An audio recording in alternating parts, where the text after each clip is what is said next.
Hey there, folks. Welcome to today's episode of the Strategy and Leadership Podcast. Today, I have the great pleasure of being with a fellow Vancouverite or BCite. And John, I don't actually even know if you're from there, but you are the founder and CEO of Charitable Impact, which is such a cool organization in a space that I'm super passionate about. So I've been following what you've been working on for a while. And so I'm just stoked to have you here and stoked to hear more about the organization. So why don't you tell our listeners about who you are, what you've been up to, and we can go from there. Sure. Well, I'm super excited to be here. Thanks for having me. And I am a BCite. I'm not sure if I've heard that term before. I'm from Vancouver, born in Prince George, actually. Lived there just for a minute, though, and I've been in Vancouver my whole life, other than a stint in Montreal where I went to school at McGill and started my career in corporate finance. Today, I'm effectively a charity banker, right? And I'm really interested in helping solve problems, particularly on the donor side, helping people, get more access to giving with good support, good tools, so they can grow as a donor, become more confident, in who they are and what they're doing when it comes to creating change in the world. And that's the context in which I started Charitable Impact. Sweet. That's awesome. I think it's such an interesting and evolving space, and you've been at it for a long time. So what were the early stages of the journey of Charitable Impact? And what was that like, as you probably had to convince some people to a certain degree about what you did, why it was important, and we'll go from there. Well, I mean, one way to start the journey is to say it's actually, partly about me and my background. I grew up in a charitable household. My parents really valued charitable giving. I learned all my hardcore charity knowledge from my father, who is one of the pioneers of charity law and gift planning in Canada, which is a fancy word for helping people to give their money away. And so, I learned a lot about charitable giving, charitable law, charitable compliance, problems in the sector, opportunities in the sector. And why that's important is because, in my view, the biggest problem with charitable giving today in Canada is that there's really nowhere to learn about giving, right? So I had access to all this pretty sophisticated knowledge, lots of opportunity to learn in situations, helping people, charity entrepreneurs, create structures to carry out the change they wanted to see, and also on the donor side, helping people, give money away both tax effectively, but also allocated towards projects that they want to create change for. And in all of that, it became super, super clear that, generally speaking, there's nowhere for people to go to get objective support as a donor. All the experience in the charitable sector, from a donor's perspective, really comes from the charities who are coming towards us, asking us for money. And so, when you think about that reality, as I thought about it, I said, well, look, let's start to create a scalable tool that was built for any Canadian who wants to create change in the world, whether you have a lot of money to give or a little bit to give, regardless of how experienced you are with giving, regardless of what causes or charities you care about. And let's create an organization focused on helping donors create the change they want to see in the world, where the tools and supports focused on the donor and helping them develop in their journey as a donor. Okay. And then going from there. Cool. I get that. So first of all, I've got no problem hyping up Charitable Impact for a variety of reasons, which I will certainly. As a FYI, I just drop our own plug-in. Right now, we've got applications open for our own nonprofit program, mission-based organizations. We subsidize your strategic plan.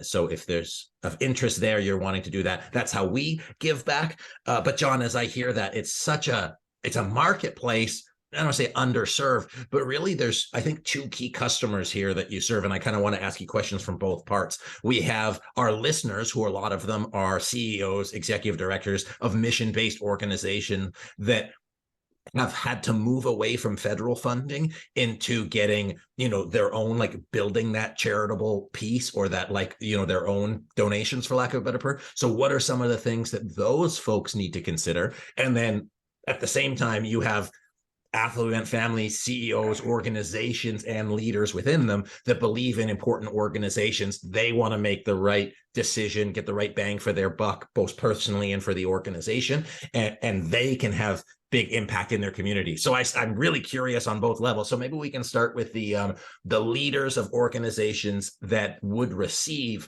impact dollars, for lack of a better term. What do they need to know about being effective in doing that? Or what are you seeing needs from donors that they can kind of match? Is my question clear? Well, yeah, I mean, I'm going to take a stab at it. I mean, and starting on this side of the equation means I think we need to start with painting a little bit of what's going on in the donor sector in Canada, and the news isn't great, unfortunately. You know, in Canada today, less people are giving than yesterday. You know, so there's fewer people participating as donors. Bad news. Mhm. Number one. Number two, those people that are giving less money away, right? So when you look at, you know, there's different ways to measure it. I won't go into detail, but less people are claiming tax receipts, which suggests less people are giving charitable dollars away.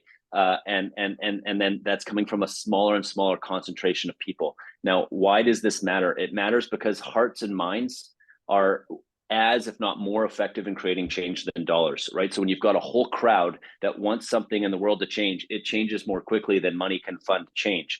So what we really need in the sector is more people participating. Generally speaking, in my opinion, why are less people participating? It's not a generosity crisis, right? Canadians aren't being birthed without generosity in 2022. That's not what's up. What's up is that there's nowhere to learn about giving. So how you take your sort of nature of generosity and connect it to, you know, an effective, confident, fun experience as a donor, that's where the problem lies. As an analogous situation, it's like saying, you know, athletes are still being born in Canada, but because they don't have as good access to coaching and PE is less, you know, present in schools and things like that, we're actually developing less athletes, right? So that's what's going on in the charity sector, and it's a big problem. So when we talk to people who are running organizations, you really have to be aware that there's not very much benevolence literacy or charity literacy or financial literacy that's allocated towards how you create change in the world. And that's a major barrier to participation. When you don't feel confident about how to go about doing what you want to get done, the easiest thing is to step back towards apathy and doing nothing. And that's what we're seeing in the charity sector. And, you know, to speak very briefly about where we're at economically, when inflation strikes and, you know, maybe there's a recession looming and there's more uncertainty economically in the world, you know, that's more reason for people to sort of say, well, maybe I'll sit on my wallet a little bit longer. So that's a downside for cause-based organizations. The upside is that there's no evidence in my experience that people aren't interested in that. In fact, there's this social wave coming. You know, Gen Zs, even millennials. I'm a little bit older than that. I'm a Gen Xer. I'm 44 years old. You know, people today, like my kids, for example, are kind of going like they're like climate change or whatever. You know, the you know, poverty. You know, all this stuff that's going on. It's front and center to them. They see it online all the time. They actually have the same anxiety about it. They are interested in helping to create change. They just don't know how to do it. So there's both a positive and a negative.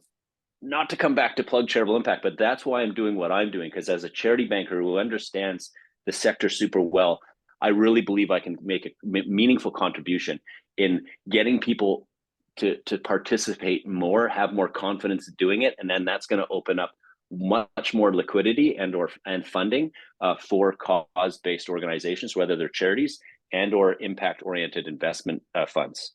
Cool. I think that, you know, for our leaders to think about, because it's not just your own organization, and it's not just your own organization competing for other funds with like organization. It's the entire macro trend of what's happening, people being conscious, risk averse for a variety of reasons. And again, to the counterpoint that you had put, it's not that they don't want to give, it's just they don't want to give wrong, or they want to make sure that they have, and what did I write? The confidence and fun. They want to make it enjoyable versus stressful. It's like, oh, like, who do I need to cut this check to? Saying, hey, like, if what I'm doing matters and it's something that I believe in, I'm going to contribute to it. So then the onus on the people leading these organizations is, what do you need to do to be able to do that? You guys have taken it upon yourselves to build a platform to facilitate that and to support it and to like fill a need in the system that previously didn't exist. And I think it's important as nonprofit or mission-based leaders or charity-based leaders to say, hey, what can I do to meet our stakeholders in the middle and support them in that journey, whether that's through charitable impact somewhere else, or just having milk and cookies in their living rooms. Like, that's the point, is how can you support people with their goals? Do I have that more or less captured, John? Yeah, you do. And I mean, the one thing I'd say, and as a criticism, but also as an invitation to people, is organization. Let's just talk about charities or any type of nonprofit structure, right? They're so focused on their own mission that shouldn't change. But then they have to fund their mission, and so it's to have empathy for the reality that there's less people giving, which translates into it's going to be harder for you to raise capital, and it also translates into the cost of capital increasing, both in terms of literally the cost, but also in terms of the time that you're spending on it. I mean, you talk to the average executive director in a small to medium-sized charity in particular, where they don't have sort of full-time paid fundraisers, they're spending 60 to 80% of their time on fundraising. Two problems. One, cost of capital goes up. Number two, big problem not talked about, the joy and passion that they have for saving whatever cause they're into is diluted by the experience of having to constantly go out there and ask for money, right? So it's about recognizing that that's the environment we're in. So here's the brief criticism. What's happened in the past, and what I refer to as the fundraising paradigm, where like everything's just how do we get organizations money, and those organizations are driving all of that conversation with donors. Charities and nonprofit organizations haven't spent time or money on really developing the donor base, right? So it's like if you're talking fisheries, like everyone's fishing and no one's thinking about the health of the ocean and whether we're overfishing and where the new fish are coming from and whether they're having enough babies and whether those babies are surviving, right? And so that's what we need more with the empathy piece we talked about before. That's what we want. We want more people in the nonprofit and charitable space to be recognizing that they need to be spending their time educating people, not just on giving money to them, but on participating as a committed citizen who's got time, talent, and treasure, aka money, to give away. And regardless of whether you give to that organization or not, your participation as a donor is really, really important. And we need more leaders in the sector starting there and then moving people towards building the pathway to their door so that time and talent and or treasure or money is allocated towards their organization. That's fascinating. I think it's really cool. I mean, it's like so much to consider outside of yourself. And like, just like there's donor fatigue, there's like asking people for money fatigue, and it's exhausting on both sides. And ultimately you forget about the why. There's like so much of like, hey, I need to run the organization, that you're like, and that's why it talks about impact, like the money that you're having, those impacts, the, 60% of an ED's time, or, how much money you're paying for your buck for whatever reason, it means you have less impact, which you're moving. So if you looked at it as a for-profit business, which I think nonprofits should run more like for-profits, and I think for-profits should run more like nonprofits. And you're saying, hey, like, what's the widget that I'm trying to produce? How do I maximize that? And how do I build my system to make that better? So I first of all, fascinating to talk about it for a really long time. I do want to ask you, experience as a CEO, what's it been like for you driving an organization in this space where you are choosing to be a steward in an arguably stewardless place, and then you have to lead people with that same mission internally? Well, interestingly, the answer to that question is my experience is that I confront what we just talked about every day of the week, right? So let me give you an example. I think we're a fun and cool organization. We've got a great culture at Charitable Impact. We've got a lot of very talented people. Attracting people to work for an organization like ours that's very, very clearly mission driven, okay, is not hard. Then they get in the organization, though, and they're wonderful people with huge amounts of talents in, let's say, engineering or design or customer experience or, finance, accounting, all the different types of things that are in organization, like in your organizations, right? But they don't have the charity literacy. So they have this generosity, they have this want to create change, but they don't know anything about charity sector. They don't, for example, know the difference between a nonprofit and a registered charity. They don't know that there's 3 different types of registered charities. I mean, just to choose one example, they don't know what the tax receipt means and how economically efficient that is. So what you have to do in our organization, which has been a real struggle, but also a gratifying experience, is spend time educating, your own team members on these problems that the organization is working on, not just to say like, this is what Charitable Impact's working on, but also so that they can get their own ideas about why it's important and understand some of the foundational base so that their own talents can be brought to bear in the organization. Said differently, more succinctly, we have to train our own people who join Charitable Impact in the same way we have to train our customer base. And it took me too long to learn that. But once I really figured that out, it was a really, really important lesson. And it makes us more efficient, because if we can't train our own team members, how is it ever going to work with the public? As a result, we start to eat our own dog food more, which is sort of a product technology saying for using your own product, understanding your own problems better. And as a result, our organization is getting more effective at producing meaningful content, meaningful user experience, meaningful product, and solving problems. And it's showing, because we've now done close to $1.2 billion of charitable giving through Charitable Impact in Canada alone. And over half of that money has left the organization to go out to, create impact on the ground with other organizations. So it is working, but it's a slow slog. And it really does relate to this big overarching problem that not enough people are addressing in the sector, which is that there's nowhere to learn about giving. Got that. I mean, yeah, that's clear to me. Going back to the experience of driving that education, and then where you said, hey, I need people to understand, I need like the meta pieces. I need to put our employees in the same position as our people.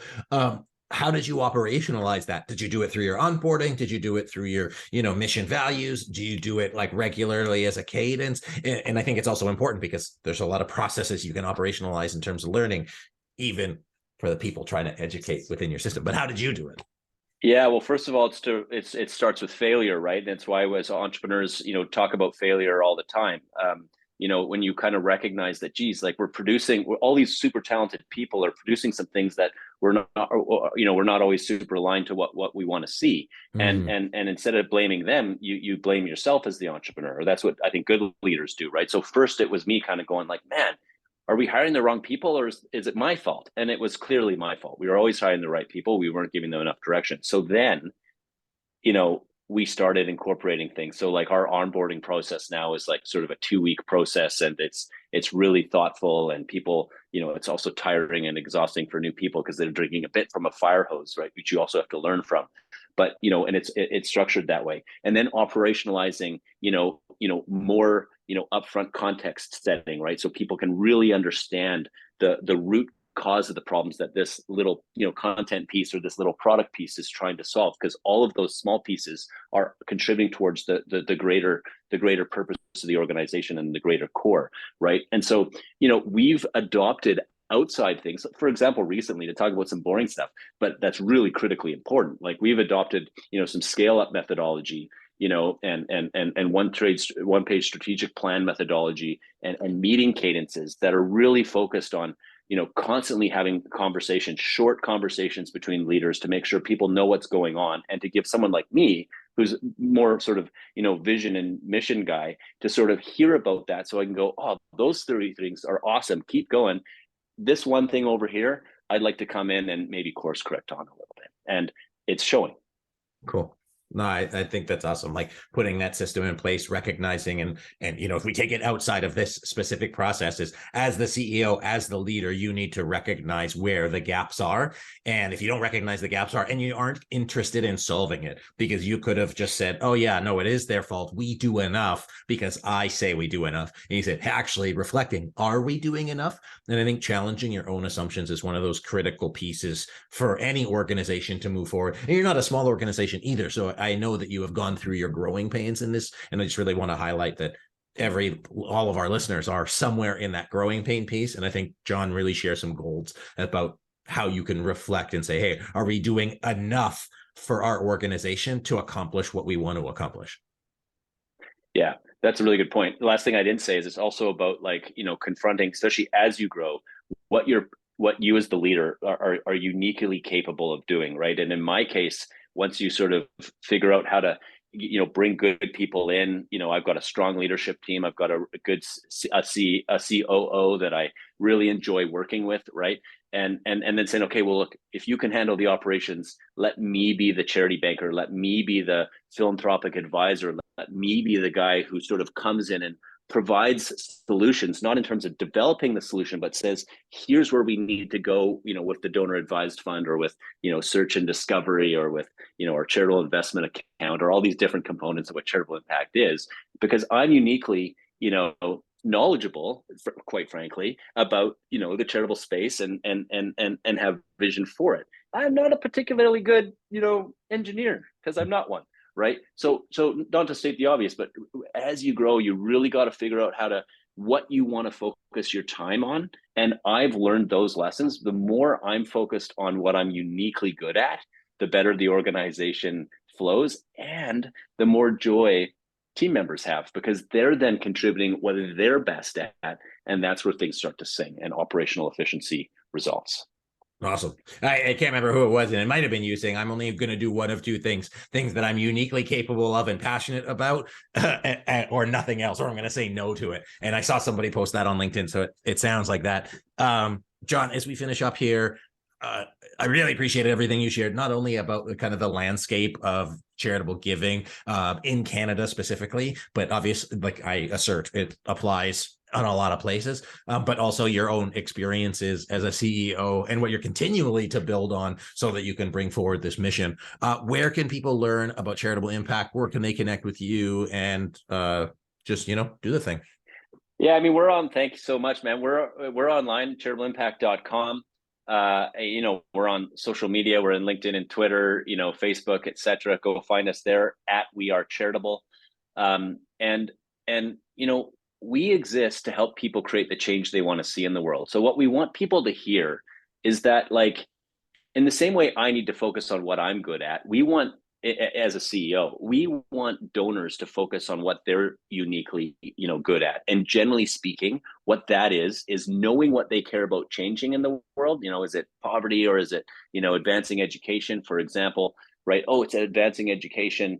And in that, it's youth, and it's focused on youth in my community, not in other communities or internationally.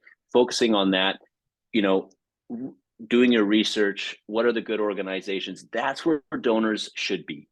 All the stuff with, like, how do I get my donations done? Where are my tax receipts being managed? All that kind of administrative component of charitable impact, we don't think donors should be focused on at all. We want to educate them about it, but we don't think they should be spending their time there, right? So our goal at Charitable Impact is to combine with the donor, work with them like a charity bank, and just help them focus on and do what they are uniquely capable of achieving and interested in changing in the world. And the cool part is that I want people to believe me on, and a bunch of your listeners will know this already, is that it's actually fun, right? Charity isn't this sort of like, oh crap, like, darn thing. It's this like, wow, like I'm actually engaged in something that I care about, and I'm making a meaningful dent with my own time and my own talents and my own treasure, my own money, right? And that's what we need to cause people to remember and reconsider. And that's who Charitable Impact really is at its heart. And we're having a lot of fun doing it.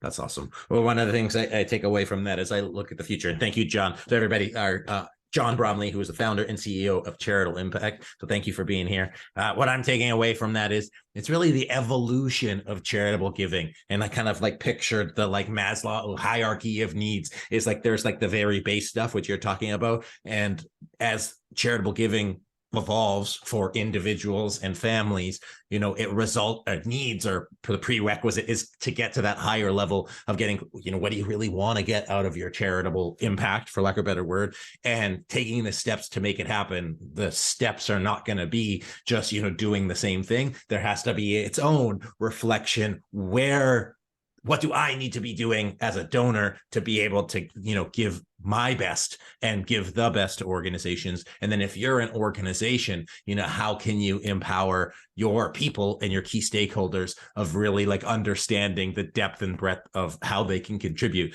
so that we can make charitable giving fun again. So John, thank you for sharing today. Personal and professional pleasure. And I appreciate you being on today's show. Thanks so much for having me. Folks, my name is Anthony Taylor. This has been the Strategy and Leadership Podcast. It's perfect at the end of the year where people are thinking about their charitable giving, that you do that. Be generous with your time, be generous with your heart, and help everybody around you where it's appropriate to do so. Once again, thanks for being here on today's episode of the Strategy and Leadership Podcast. My name is Anthony Taylor. See you next time.